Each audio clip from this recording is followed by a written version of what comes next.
Hi friends, പുതിയൊരു വീഡിയോയിലേക്ക് എല്ലാവർക്കും സ്വാഗതം. അപ്പോൾ ഇന്ന് ഞാൻ വന്നിരിക്കുന്നത് വളരെ സിമ്പിൾ ആയിട്ടുള്ള ഒരു റെസിപ്പിയുമായിട്ടാണ്. 4 മണിക്കൊക്കെ കുട്ടികൾക്ക് കഴിക്കാനും അതുപോലെ തന്നെ ഇഫ്താറിന്റെ സമയത്ത് ഉണ്ടാക്കിയെടുക്കാൻ പറ്റുന്ന അടിപൊളിയായിട്ടുള്ള ഒരു റെസിപ്പിയാണ്. വളരെ എളുപ്പത്തിൽ തയ്യാറാക്കി എടുക്കാൻ പറ്റുന്ന ഒരു റെസിപ്പിയാണിത്. ഇന്ന് നമ്മൾ സ്നാക്ക് ഉണ്ടാക്കി എടുക്കാൻ പോകുന്നത് ഉരുളക്കിഴങ്ങ് വെച്ചിട്ടാണ്. ഇവിടെ ഞാൻ 3 ഉരുളക്കിഴങ്ങാണ് എടുത്തു വെച്ചിട്ടുള്ളത്. ഇതിൻ്റെ തൊലിയൊക്കെ നന്നായിട്ടൊന്ന് പീൽ ചെയ്ത് കളഞ്ഞിട്ട് വട്ടത്തിൽ ഒട്ടും കനമില്ലാതെ ആദ്യം തന്നെ ഇത് അരിഞ്ഞെടുക്കണം. ഇപ്പം നമ്മൾ ഉരുളക്കിഴങ്ങ് എല്ലാം അരിഞ്ഞെടുത്തിട്ടുണ്ട്. വട്ടത്തിൽ ഇതുപോലെ കനം കുറച്ചിട്ടാണ് അരിഞ്ഞെടുക്കേണ്ടത്. അരിഞ്ഞിട്ട് ഇതൊരു 10 മിനിറ്റത്തേക്ക് ഇതുപോലെ വെള്ളത്തിലേക്ക് ഇട്ട് വെക്കണേ.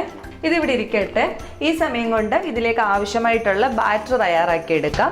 ഞാനിവിടെ 1.5 കപ്പ് കടലമാവ് എടുത്ത് വെച്ചിട്ടുണ്ട്. ഇപ്പം നമ്മളിവിടെ എടുത്തിരിക്കുന്ന ഈ ഉരുളക്കിഴങ്ങിൻ്റെ അളവ് വെച്ചിട്ട് 1.5 കപ്പ് കടലമാവ് വേണം. ഇതിങ്ങനെ ചെറുതായിട്ട് അരിഞ്ഞെടുക്കുന്നത് കൊണ്ട് നമ്മൾ ഉണ്ടാക്കി വരുമ്പോൾ ഒരുപാട് കാണും. അപ്പോൾ അത് മുക്കിയെടുക്കാൻ ആവശ്യമായിട്ടുള്ള മാവ് ഉണ്ടായിരിക്കണേ. ഇതിലേക്ക് ഒരു 3/4 ടേബിൾ സ്പൂൺ കാശ്മീരി മുളക് പൊടി ഇട്ട് കൊടുക്കുന്നുണ്ട്. ഇതൊരു കളറിന് വേണ്ടി ചേർക്കുന്നതാണ്. ഇതിലേക്ക് ഒരു 1/2 ടീസ്പൂണിൻ്റെ അടുക്കൽ ബേക്കിംഗ് പൗഡർ കൂടെ ചേർത്ത് കൊടുത്തിട്ടുണ്ട്. എന്നിട്ട് ഇതൊന്ന് മിക്സ് ചെയ്തെടുക്കാം. ആവശ്യത്തിനുള്ള ഉപ്പും കൂടെ ചേർത്ത് കൊടുക്കാം.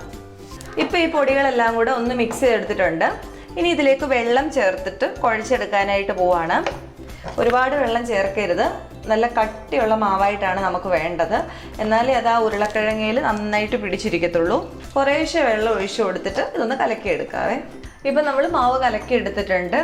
ഈ ഒരു പരുവത്തിലാണ് മാവ് വേണ്ടത്.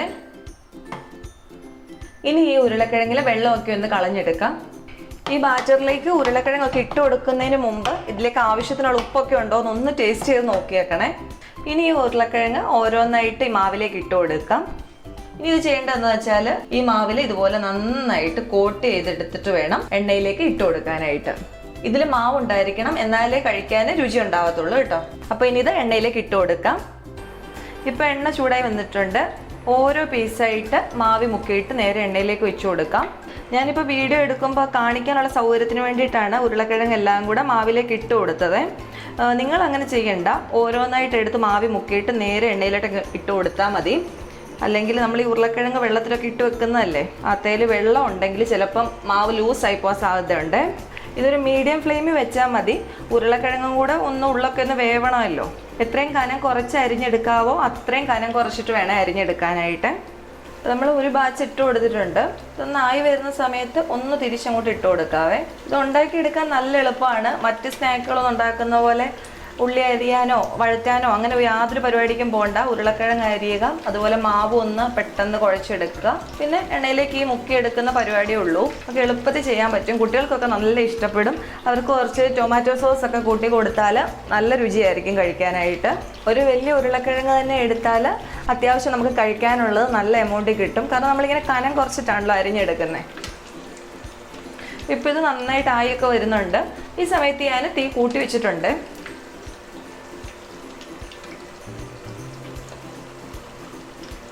ഇപ്പോൾ ഇതായി വന്നിട്ടുണ്ട്. എണ്ണയിൽ നിന്ന് കോരി മാറ്റാവേ.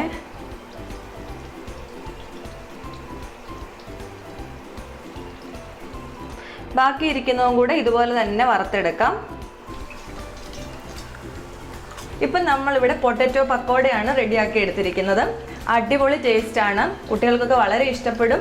തീർച്ചയായിട്ടും എല്ലാവരും ട്രൈ ചെയ്ത് നോക്കുക. ഉണ്ടാക്കിയെടുക്കാൻ വലിയ പാടൊന്നുമില്ലല്ലോ. ഇത്ര എളുപ്പത്തിൽ ഉണ്ടാക്കിയെടുക്കാൻ പറ്റുന്ന വേറെ സ്നാക്ക് കാണത്തില്ല. അപ്പം എല്ലാവരും ഒന്ന് ട്രൈ ചെയ്ത് നോക്കുക. എന്നിട്ട് ഫീഡ്ബാക്ക് പറയണേ. അപ്പോൾ ഇന്നത്തെ വീഡിയോ നിങ്ങൾക്ക് ഇഷ്ടമായിട്ടുണ്ടെങ്കിൽ ഒന്ന് ലൈക്ക് ചെയ്യുക. ചാനൽ സബ്സ്ക്രൈബ് ചെയ്യാതെ കാണുന്ന ആരെങ്കിലും ഉണ്ടെങ്കിൽ ഒന്ന് ചാനലിലൂടെ സബ്സ്ക്രൈബ് ചെയ്തേക്കണേ. അപ്പോൾ അടുത്ത ദിവസം വേറൊരു വീഡിയോ ആയിട്ട് കാണാം. താങ്ക്